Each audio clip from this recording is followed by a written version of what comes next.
Hello, everyone. Hello, anyone. Hello. Welcome. Looking in the comments, making sure I can see you all.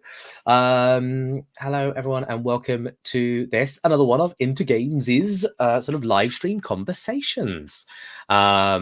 It's not just me. It's not just the whole hour of me talking to you all. No. We would never do you like that. We're going to be talking today to a technical designer in the games industry who's another person joining us at Into Games, leading their own sprint course. Please welcome to the stage, Yasmin. Yasmin, let's do this one. This output. Hey, Yasmin, how's it going? Hi, good, thank you. How are you?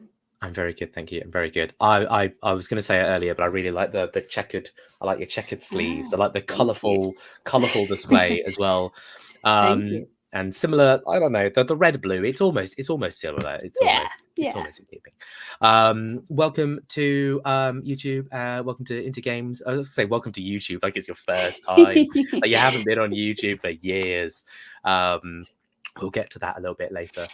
Thanks for joining us, Yasmin. So as I was mentioning earlier, you are going to be doing a sprint course with Into Games, and you yourself are a technical designer. So let's start with the sort of the commonality there, which is very much you. Could you tell us, the Into Games community, just a little bit about yourself? You know, who are you? Where'd you come from? Where'd you go? Cotton Eye Joe, all those things. Yeah, go for it. Okay. Well, yeah. Hi, I'm Yasmin. I come from England. I've been working in the games industry for around about 5 years now, and I also have been running a YouTube channel for about 10 years, I think, which has been going through my journey trying to get into the games industry. And now that I'm in it, I teach people how to make games in Unreal Engine, mainly Unreal Engine. And that's me. And when I was, I'm a technical designer as well. So yeah, that's what I do. Oh, you're muted. I am muted. I did that politely so that no one would hear me pat my chest. No. And 10 years, yeah, that's an incredibly long time to be doing that sort of thing. What's the humble origins of the YouTube channel? What kind of compelled you to be like, you know what, real life doesn't get enough of me, so now the internet gets more? Well, yeah, it was actually such a simple thing. I learned both game development and films as in my college when I was a wee tiny person, and then I decided to go and do an apprenticeship in London and as a creative technologist, so I could learn coding basically because I didn't know how to code yet, but I didn't want to lose out on my film skills that I'd learned in college because I really enjoyed that too. So I literally just started a YouTube channel because I wanted to keep up my video editing skills. And that was the beginning of it. And then it kind of snowballed into all of this. Nice. No, that sounds, yeah, like it's clearly worked. You're still doing it, so you clearly like it. And yeah, you've taken that, you've kind of turned that into a stage to talk about Unreal Engine, talk about game design. Yeah. You've done a whole host of different tutorials and sort of how to do your first, I saw there was a rotoscoping tutorial, making your own music video. You've even taken other developers and you've sort of had a chance to sit down with them about their games and their strategies and things like that, which is that's just really cool and exciting. And so yeah, thank you so much for sort of joining us here today. And now you're taking a lot of that experience that you've got, obviously sort of giving those tutorials, but also putting that into your own professional work life, and we're turning that into something called a sprint course. If you're sort of new to Into Games and you're new to our sprint courses, dear members of the audience, what the sprint courses are is they're essentially a format of course that Into Games does, where we sort of recognize that it is very hard to develop your skills when you're in the middle of potentially like a full-time course or a full-time profession, working your 9 to 5, and there are lots of courses that demand sort of huge sums of money to make you do these full-time courses. That would mean that you'd have to take away your primary source of income to even participate in them and learn from them. And so what we wanted to offer was essentially, we've got a course design that is evenings only. So they largely, all the sessions kind of start around that 6 p.m. time on a Monday to Friday evening, so that you should hopefully be able to participate in with them alongside a full-time course or a full-time job. They're fairly light touch in the sense that they're sort of, you'll spend like an hour or two with a course leader who will give you practical work to actually go do. So it's not like a one-sided presentation that you could have just watched as a YouTube series, to take the reference further, but it's actually being shown like a real process and being shown like a real workflow that's relevant in the games industry, that's relevant to a portfolio, being asked to do it alongside that leader, or sort of, and them showing you the practicalities of like not just how to do it, but how to do it like good. And they last like 3 weeks. So they're sort of like, you'll start at the beginning of a month, and then just get like halfway through the month, you'll be pretty much done. You'll have like a real piece of work for your portfolio to show off, something that actually it's demonstratable to other people. And you'll just do it alongside the sprint course leader. It's really good for that sort of networking opportunity, because everyone in the course is obviously learning alongside you. I love the sprint courses. I've coordinated a few of them in the past, and I genuinely loved being like a fly on the wall for all of them. Yasmin, you are a sprint course leader. You have a sprint course coming up, I believe, that starts on May the 6th. Yeah. Could you talk to me a little bit about what you envision for that sprint course? Yeah. So it's basically everything that I wish I knew when I started working as a technical designer like 5 years ago. It's a difficult one to teach, I'm not going to lie, because it's not design, it's technical design. And there is a difference. The difference is that when you do technical design, you're not focused on the outcome of like just realizing the design. You're more focused on the workflow and the pipeline when realizing that design. So is the way that you have implemented something easy to use for the rest of the disciplines in your team? So it's really about skills for looking out for pitfalls in design briefs and edge cases, and learning architectural methods, things such as state machines, hierarchical development, data tables, data assets. So if those words don't mean anything to you, like they will after the course, and it's all about just how to develop with workflow and pipeline in mind. And it's so vital in the games industry, and it's actually a well sought after what am I trying to say here? A well sought after role as well. So yeah, that's the one. Brilliant stuff. Yeah, and that sprint course, it's going to start on May the 6th, and like as I sort of said, the format would be like people would be able to jump into a call with you. You take them through all of those lessons. It happens in the evening. Everyone gets to, we'll build you a little Discord space, everyone, and you go into little huddles and groups, and you get to kind of work on those flows together. And yeah, we're doing 2 of these at the moment in building an indie studio and narrative design at the moment. Next month we're doing your one and concept art, and we're doing several more throughout the year. If they haven't been announced yet, then do keep your eyes open for them. Thanks for talking a bit about that. Really appreciate that. And hopefully, people in chat, if that's something you're curious about, if you're like, oh, that sounds exciting. I'd maybe I could do one of these sprint courses. They've made it sound so accessible. Well, to make it that little bit more accessible, I'm gonna do my monetary obligation here, which is to let you all know that you can, of course, sign up for the course. And for being here today with us on the live stream, we give you like a little doobly-doo link down there. If you use the code Yasmin18th, you get 20% off the course. And that's very much like just a thank you for being here. And if this is of interest, like, now is the time to sign up. All the information is there. Let's sort of I'll leave that down there for you, and we'll move into some sort of questions for you, Yasmin. So one thing I want to do is, if you're there in the chat, which is to my left or my right, I don't know how this works on the internet anymore. If you're there in the chat, then by all means, we now sort of open up an opportunity here for you to ask any questions that you've got, whether it's sort of about technical design, whether it's about anything that Yasmin has said thus far. Maybe it's just a question about the industry in general, how you can get into the industry, and how you can sort of develop the necessary skills and bits and bobs to flourish in the world of technical design. One thing I'm going to do now is I've got a question for you, Yasmin. So you talked a little bit about doing that that college course earlier that got you into the YouTubing, but what took you from sort of the media? What took you from all of that into the games industry in particular? So what was your journey into the games industry? What steps did you take to get into games specifically? Because you're quite multidisciplinary, but you are a games professional. So yeah, how did we get there? Yeah. So as I said, I went and did a apprenticeship to learn coding, basically, and then I became a web developer from that apprenticeship in London for a little while.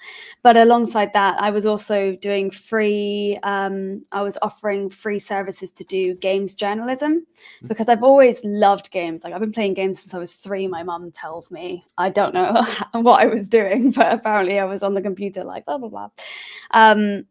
And I just always found them fascinating. So I thought, I've got this YouTube channel, and then I did this games journalism. And what I would do is I would play someone's game, like an indie game, and then I would read what game is made, because I was always very curious.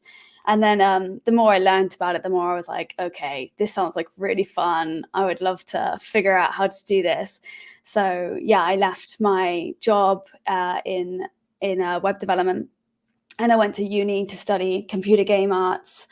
And I thought I wanted to be an artist, because I went to computer games arts. I was like, oh, art's so pretty and so lovely. But because I already knew code, and I was just like in a class full of artists, it just made sense that instead of going into art myself, I just hone in on my coding knowledge and just become like a designer, and a very technical designer, so basically the programmer. And then I had my pick of like all these really wonderful, fantastic artists to make games with, and I got to do all the coding, and I actually loved it. So I don't regret my decision. And yeah, and then I got to come out of uni with like a little indie game called Perfection that I made, and got picked up on YouTube by a few people, which it kind of happened by a fluke. I did not plan for that to happen, because people do ask me. I just put it on Itch. It was free. And then, yeah, I managed to find a traineeship in creative assembly. So that's how I got in. Nice. I really like as well that sort of like that subtle. It's almost like it's like a marketing strategy, wasn't it? Where you've got the code.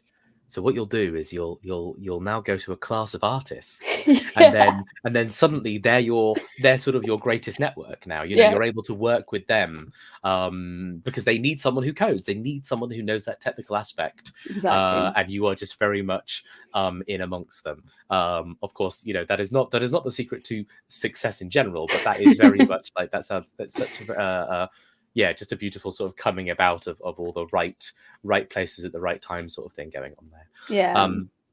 Nice. Thank you very much for sharing that. I've got like now just a little smattering of questions in the chat, so I'm gonna start to draw upon them. I suppose actually this one's less a question, but it's a pondering, right? And I suppose this is quite interesting to talk about. So I've got a comment here from QuirtX.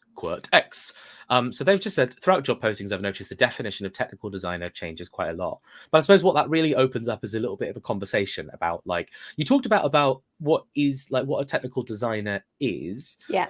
But is that true for the whole industry? Have you noticed anything over the last 5 years maybe has changed, like the language and the adoption of technical designers has changed? Is there anything sort of in that about that definition and that culture around technical design? Yeah, so I mean, I will definitely address this during the course as well. I want to address this week 1 of the course. It is technical design. It's very much like other niche design principles. I will also include like narrative design. I think it's very similar to this, where it's based on a studio basis. So like, what do they need from that type of designer? And then they will tell you that they will cater what they do for their needs. So that could be game engine needs, that could be game genre needs, like is it multiplayer, is it offline, online, those sorts of things. Though I will say, so a technical designer is always a designer that has a more technical understanding or technical background. How much of a technical background, that does vary studio to studio and person to person. I've had leads like who will say that you cannot be promoted to a certain level of technical designer if you don't have a very good understanding of C++. But then I've had other ones that have said you don't need to have a very good understanding of C++ to become like senior principal technical designer. But what you do need is you need to have a good understanding of coding principles, and you need to be able to read code at least. So maybe you can't do it yourself. You're not going to go in there and do the visual script programming because you have programmers to do that, but you should be able to read through code to be able to debug using Visual Studio. So yeah, it will vary from studio to studio, but ultimately it's always a designer whose focus is more on the technical side, and that could be prototyping or it could be tools focused. So those are the two main differences I see actually. Is some technical designers just focus on prototyping and actually implementing designs, whereas other technical designers don't really do that very often, and they focus more on just making tools for the team to make them be able to then implement their own designs, if that makes sense. Yeah. Nice. Yeah, no, I think that very much makes sense to me as well. Cool. Quirt actually added a little bit more in a follow-up comment, which I think is probably just worth talking about. Just like, what do you do on your day-to-day to give a what do you do in your day-to-day? Like, what's the day of a technical designer? What does that look like? Yeah, so every technical designer I know in different studios as well, every day is different, and that's what's really fun for a technical designer. A lot of what I have to do, and like other technical designers have to do, is use their own initiatives. There's a lot of work for technical designers to get stuck into, but it's really up to them to find that work a lot of the time in the studios. Maybe not. I mean, it depends where you are in production. Like at the beginning, when designers just want to try XYZ design, you probably will help with the implementation. There'll be a lot of work there. But especially when you get further along in development, it's part of the technical designer's responsibility to have ears open and to be talking to other disciplines and to ask, where are you struggling? Where are you losing time? And then come away and use our creative analytical thought process, because that's what you usually have as a technical designer, to figure out like, okay, how can I make everybody else's lives easier? And that's kind of your area of focus. But yeah, every day is different, and usually if you're a technical designer, you're also handling a lot of technical documentation. There are roles out there that focus on that, and they're called technical writers. But if you don't have a technical writer, that often falls to the technical designer. So you're writing basically how-to documents of like how to create this system, or how to like change bits about this design. And then because of that, you're the go-to person for a lot of questions. So a lot of people will come to you with any kind of query or questions. That tech designers usually handle a lot of that as well. So every day is quite different, I will say. Yeah. Nice. I think that opens up a huge amount as well. Of just, yeah, there's a lot of clarity there. Writing the documents is not something I would have thought about as well. And the moment you said that, I was like, oh, imagine having to like, draw potentially like, design blueprints and sort of oh yeah, flowcharts are huge. Imagery. Yeah. I always use flowcharts. Nice. Yeah, so mastering flowcharts, that sounds like something that people should definitely get stuck into. I've got a few other questions here, so I'm going to draw from them now.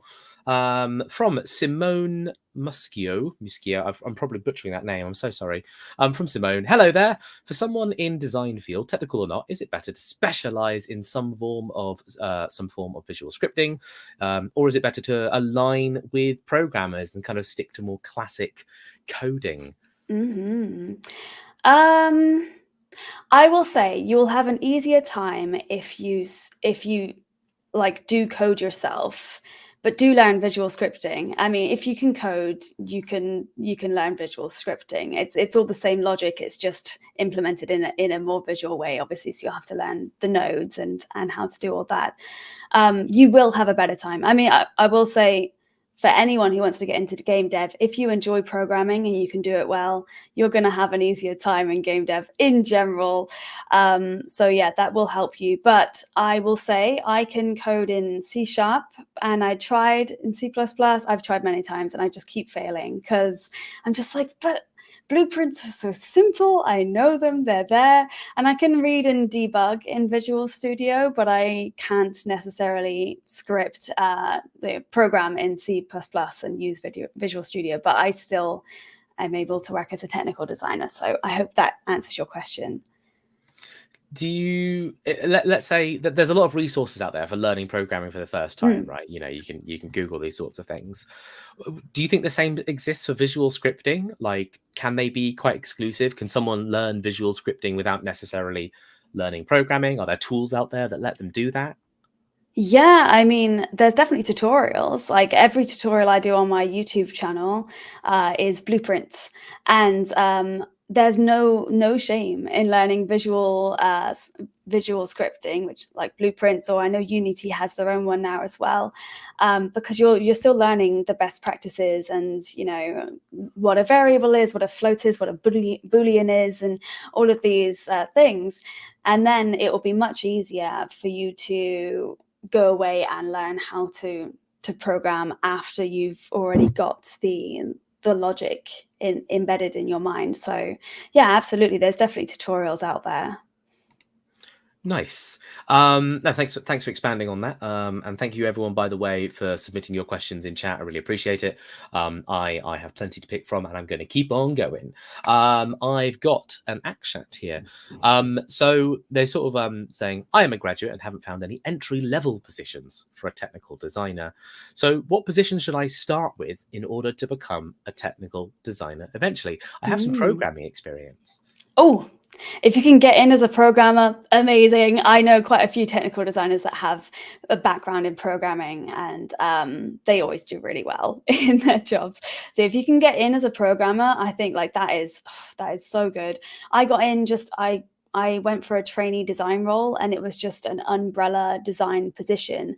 And then as they got to know me more, and my background in C# and my like interest in the more technical aspects, they went, you're probably more of a technical designer, and it just kind of aligned because that's actually what they needed from the role.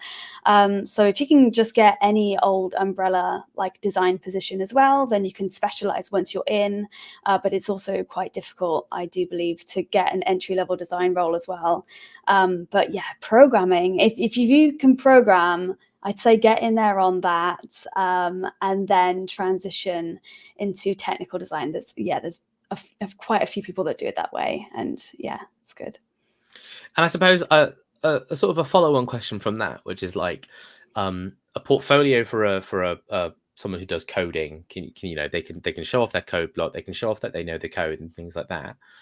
But let's say you were like ready to become a technical designer.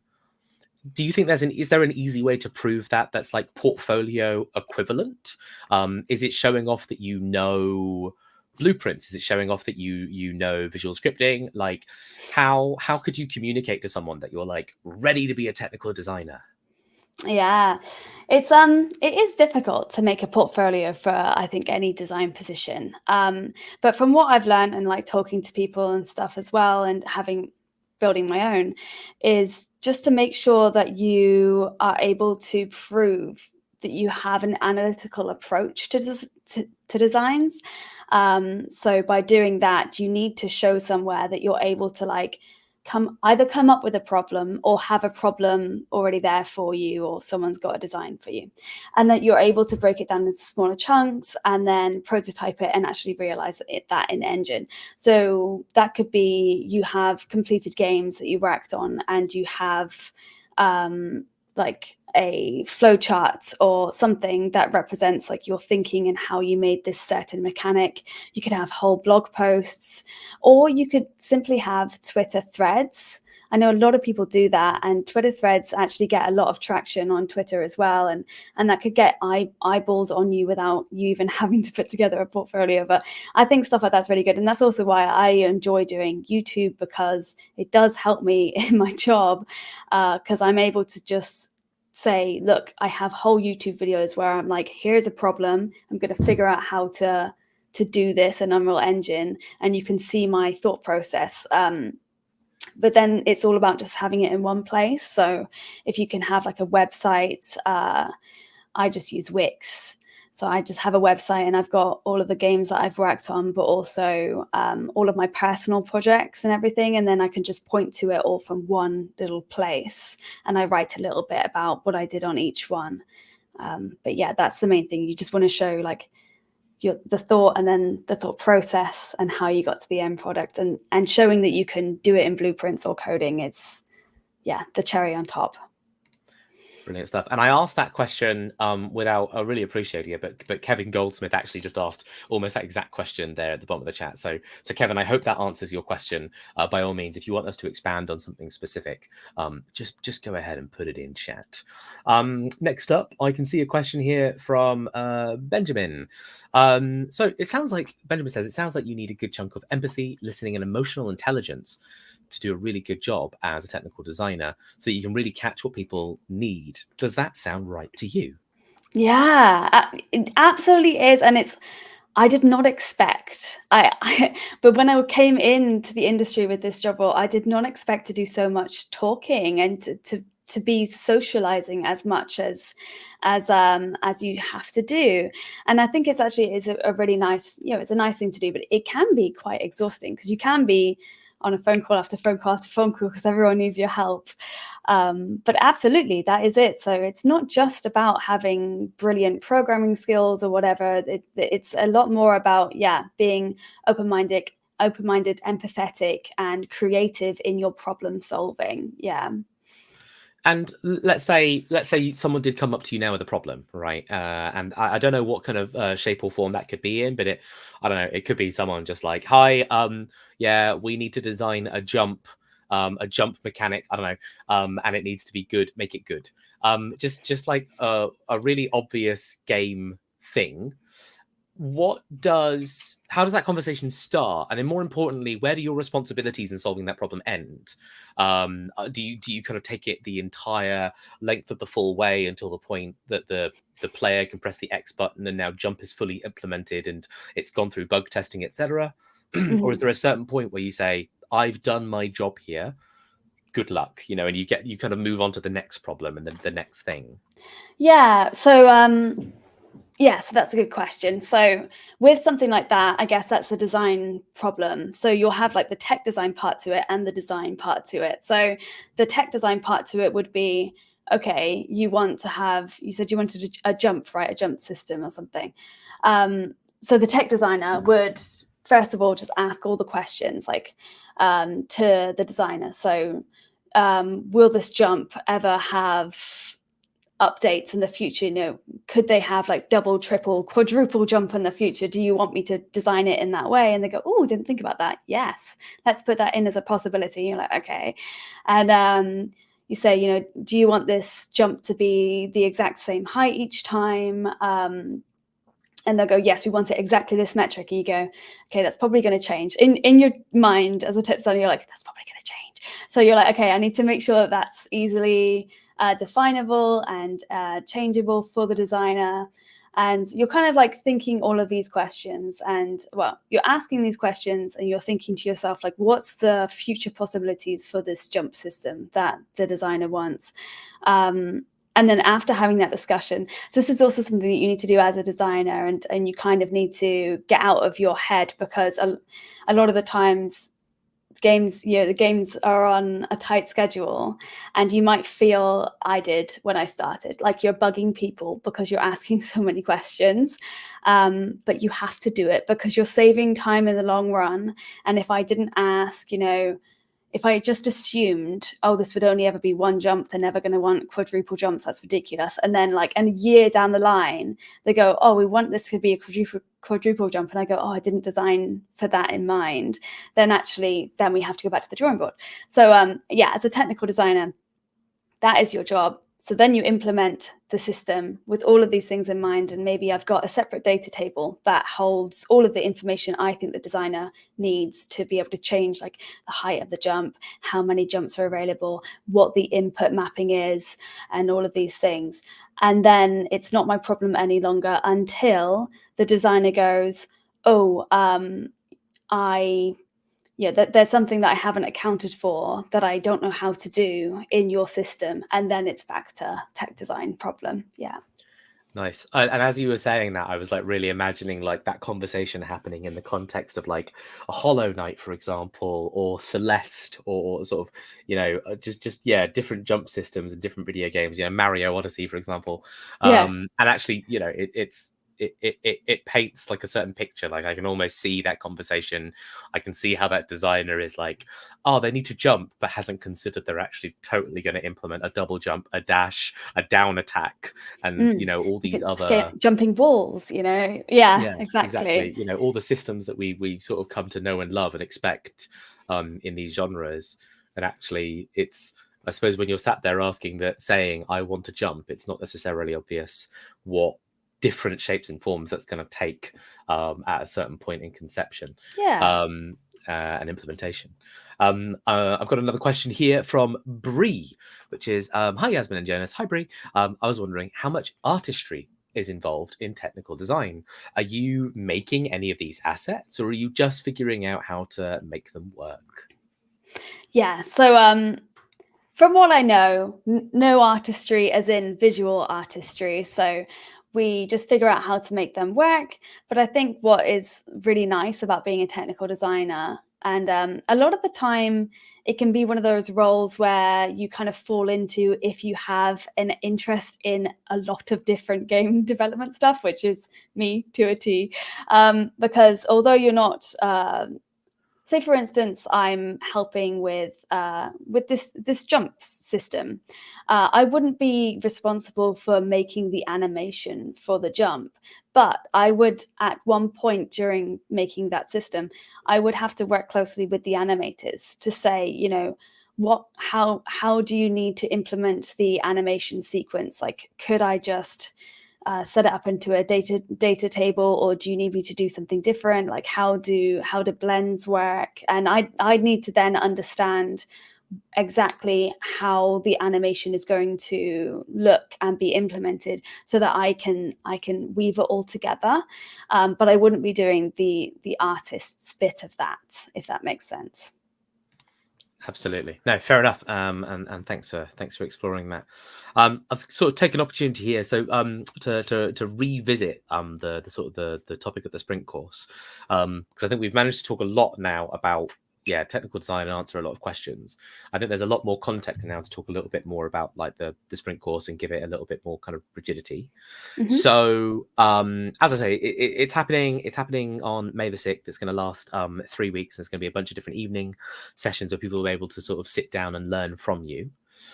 What do the first few minutes of that course look like in terms of like, are we going to ask people to install a specific engine, and are they going to work from like Unreal Engine, or is it going to be sort of engine agnostic? And what are going to be some of the major like tangible takeaways from the course? Like, what do you hope people can kind of have at the end of it? Because I mentioned earlier that a lot of the sprint courses kind of provide maybe a portfolio piece, or like a practical piece of work at the end that people can show off. What does that look like in your mind?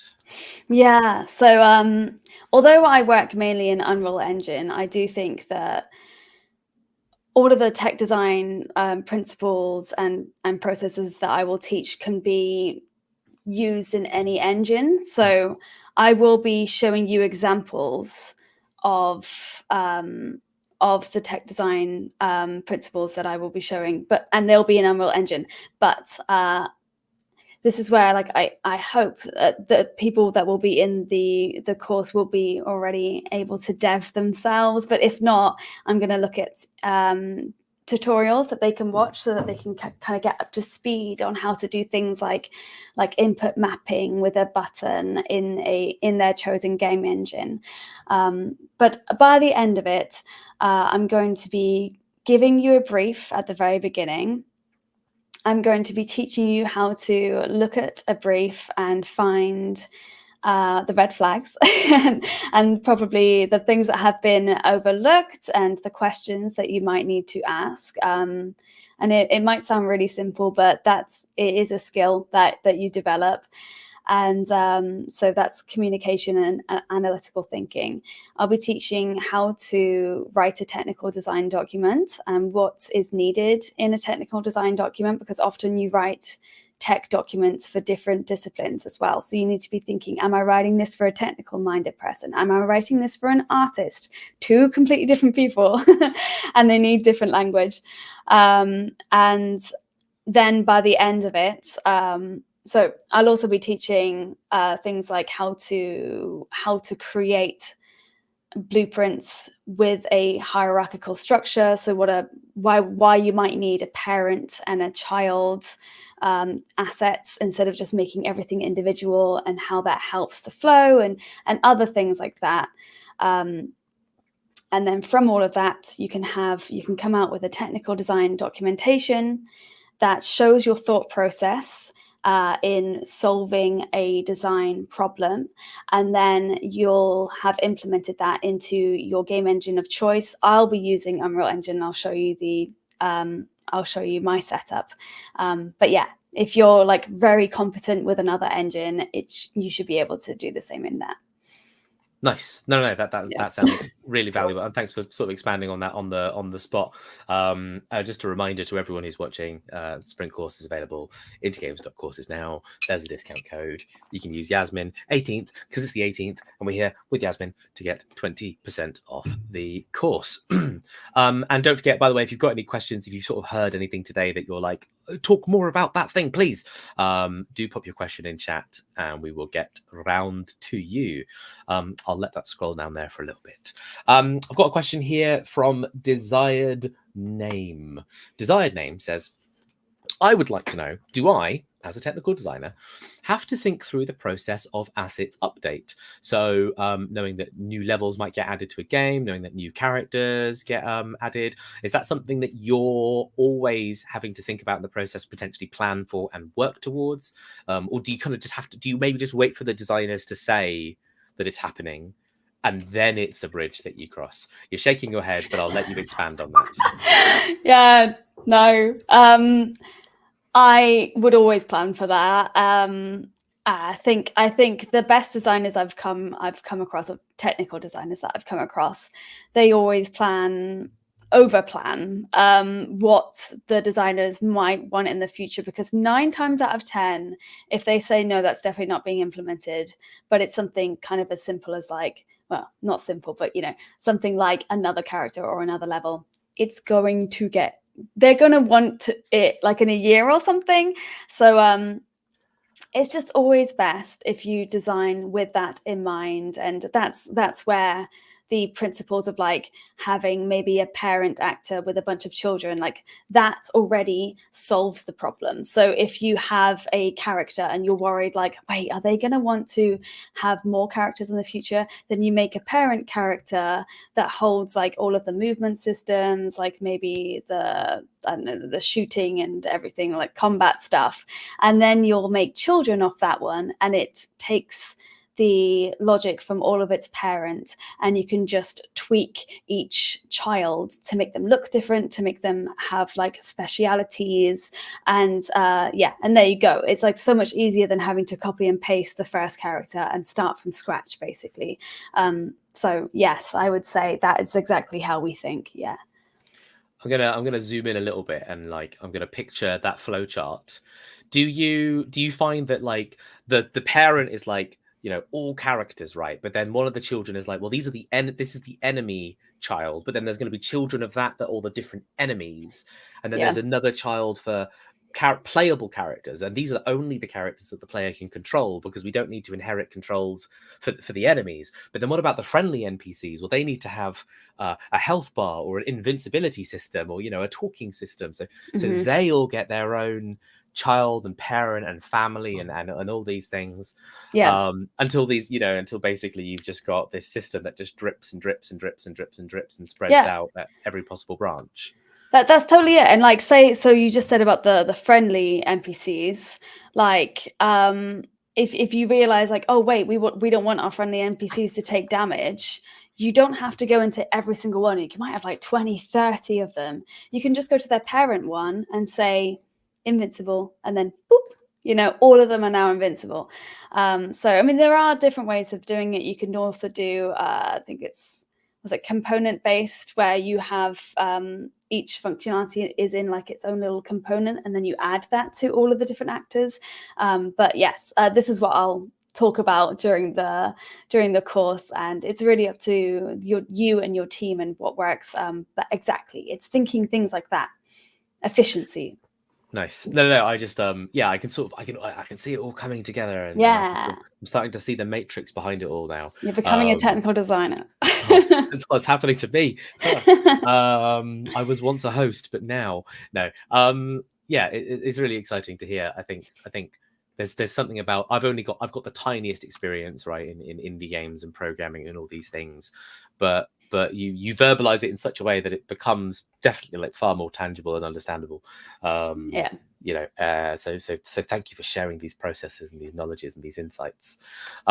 Is there a point where maybe like you can plan too far, like, and you start to give yourself too much work because you're over planning? You know, like you're designing now for a future that like is not in the scope of this game, and it's very unreasonable that the designers would ever ask to include this later. And in which case, how do you identify those limits early on and say, well, look, okay, I know you're going to make other characters, but I know that you're not going to put a rhythm game in here, so I won't like, I don't need to design for that in the characters, you know, something like that. Yeah. I mean, it can get overwhelming. Like, I am a natural overthinker, so I think that's why I'm quite good in this role. But then sometimes overthinking you can go too far. You can go, what if this? What if this? What if this? So honestly, what helps when you get to that point is talking to another. It could be a designer or another technical designer, ideally, just to help get you back on track. And if you are concerned about future designs and you're not quite sure what it holds and stuff, I think so writing it down, getting it outside of your head always helps me. That's why flowcharts, I just really like them. And I always get like a technical design documentation, and I start writing it before I've even finished the process.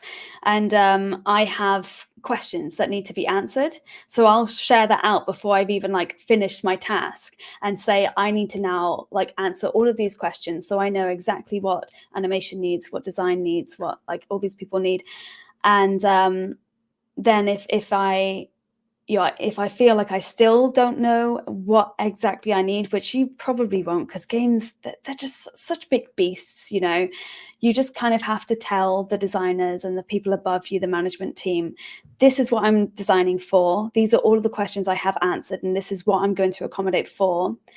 I foresee this in the future maybe being a problem, and I'm not going to design for that now because I haven't been allocated time. And if they go, no, we definitely don't need that, don't worry, then really you just have to hold up your hands and go, okay, and if it does come around in a year's time, then, well, you said something, but so yeah, you've just got to do that, really.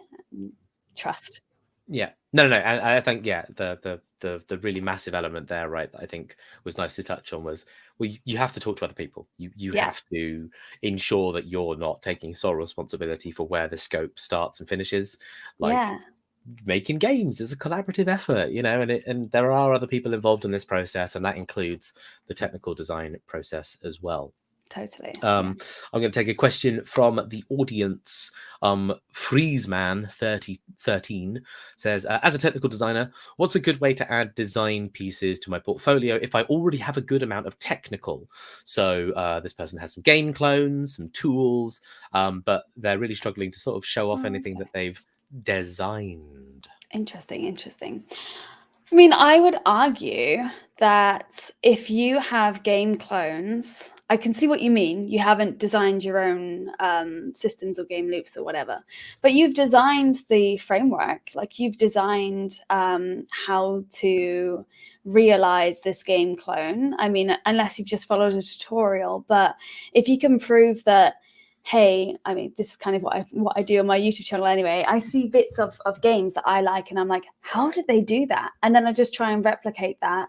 And honestly, that is basically tech design, because you're more, I don't know you, technically, I don't know you as a person, but you're more focused and inspired by trying to figure out how something works and the design process of that, than figuring out like a whole new, I don't know, combat system or like gameplay loop. So I do still think that is design. But yeah, if you want to show more design examples, then maybe look at gameplay loops that you enjoy, games that you enjoy, and just see how you can tweak them and see how you might like make additions or take away. But I just think even if you only have game clones, but then you have something to show how you made that and your analytical thought process, that's still relevant technical design portfolio piece. Nice. There's a good sort of there's a fantastic question here from Benjamin. Welcome back, Benjamin. It says, it sounds like a technical designer is focused on creating things that let others create games. Is that right? Or does a technical designer also create playable content and playable user systems too? So I guess a kind of a good way of reflavoring that is like, how much of your work is maybe present or sort of touchable in the final product, or is it largely that you create things that other people then use to create the elements that are seeable and touchable in a video game? Yeah, so this is kind of where that first question I think that we answered comes into it. Every studio is different. I know some technical designers where their main focus is on, creating tools for level designers, tools for other designers, tools for animation or whatever. And they don't actually really like make anything tangible that they can say, hey, look at that thing, that was mine, I made that. But then there's other games. So in my experience, I did a bit of both, where I made the tools to help designers create what they were creating easier. But then I was also a feature owner of the doors. So like I had my own input. And also every time I worked with the designers anyway, we would always have a back and forth. And I'd be like, do you want this in your system? And they go, oh, didn't think of that. What do you think? And then we'd have a back and forth. So, I mean, usually games are developed in that way anyway, especially if you're in a big team. Obviously, if you're in a smaller team, it's probably going to be slightly different. But yeah, it depends. I guess that's my answer. Cool. I think that's sort of the majority of the questions focusing on technical design in the chat, and thank you so much for everyone submitting. If you still have any questions, do pop them in. Just going to talk slightly more in general now about the UK games industry, entry level positions, like getting that first opportunity.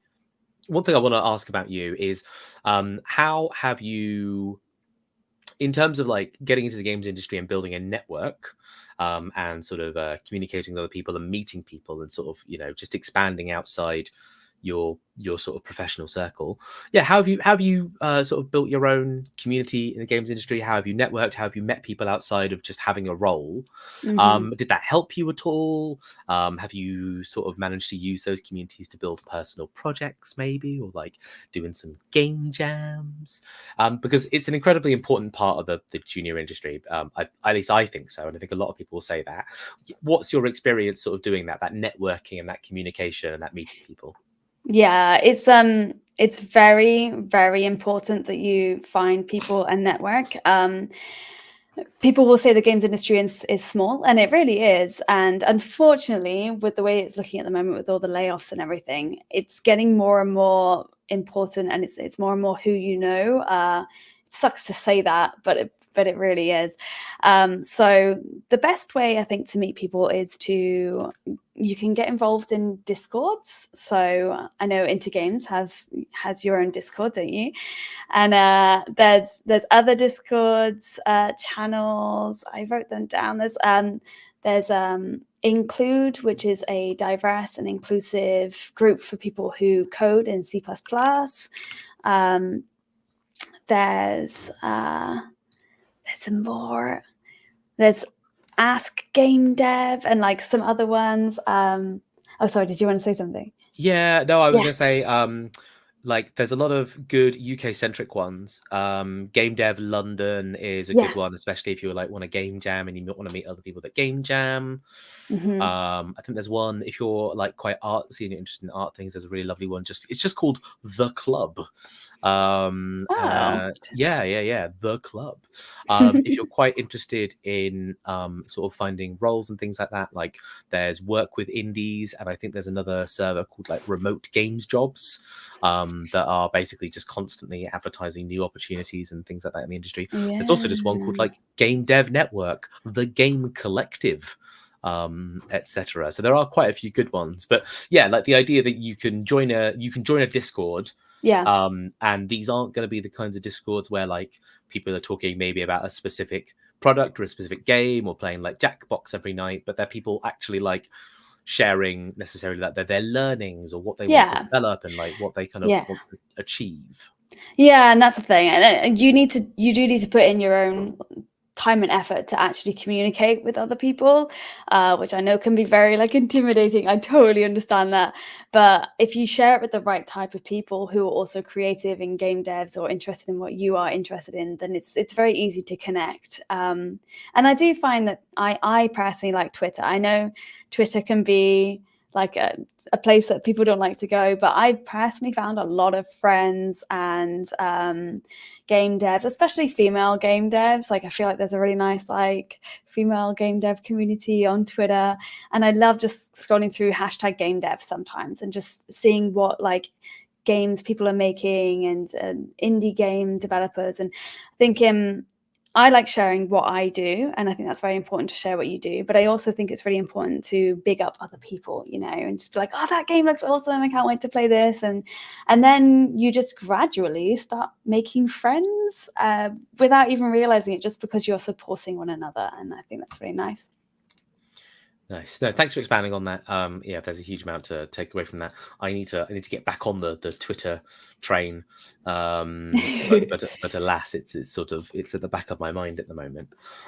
In the time that we've sort of talked a little bit about communities and things like that, there are a few more questions actually in chat. So what I'll do is I'm just reading them now.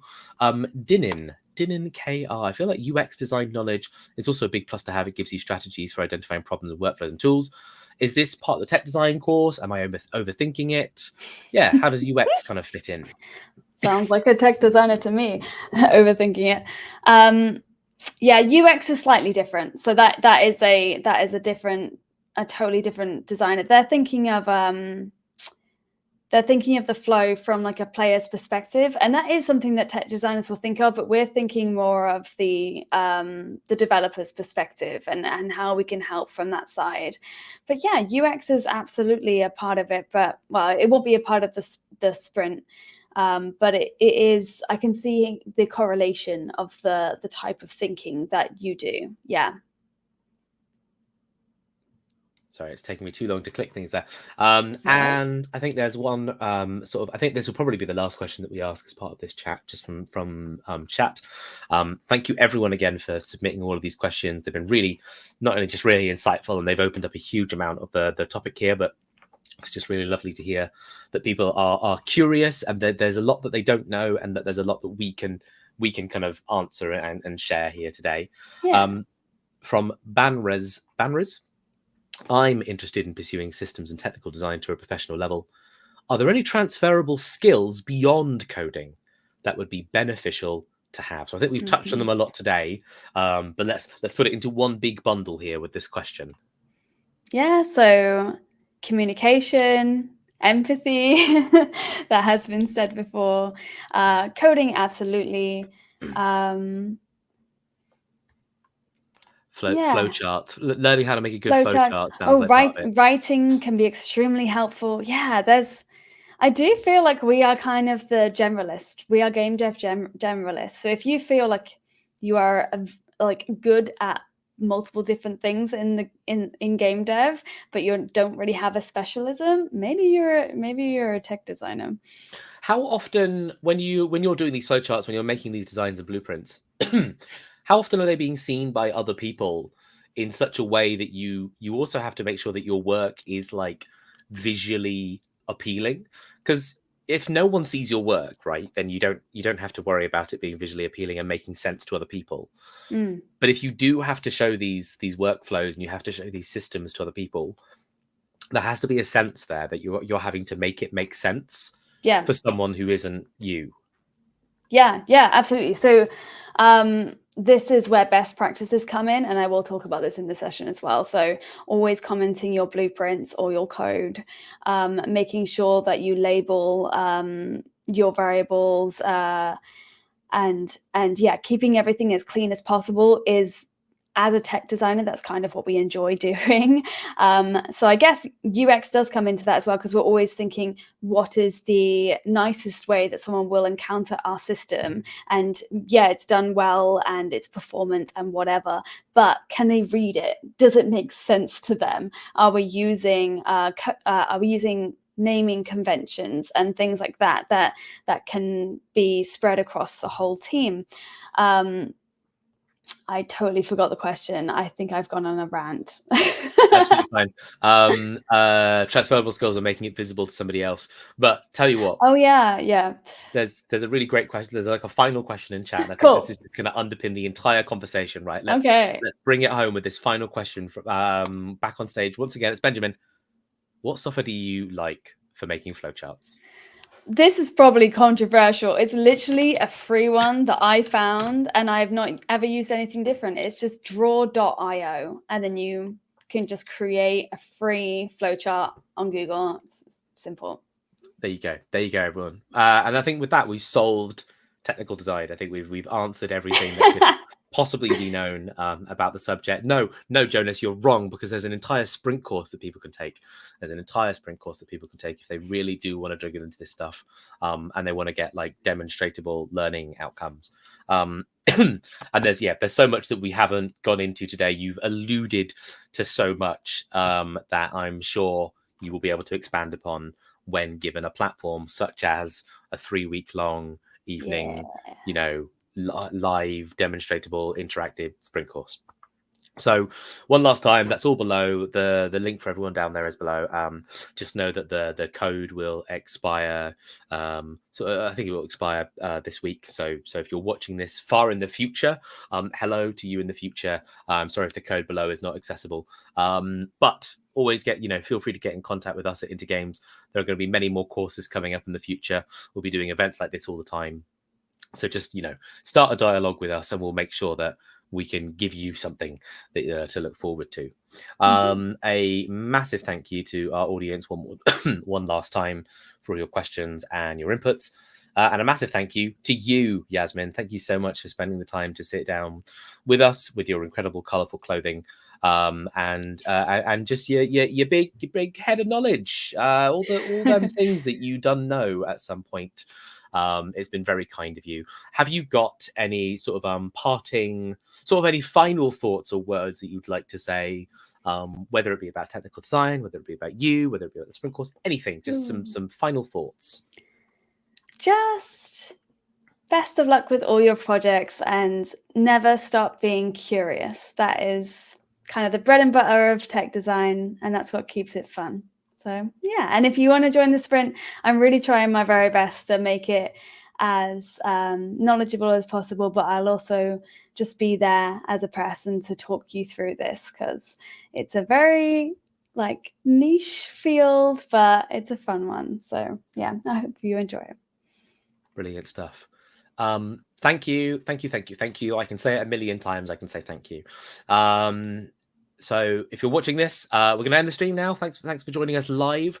If you're watching this in the future, don't forget to check out everything else that Intergames has got going on.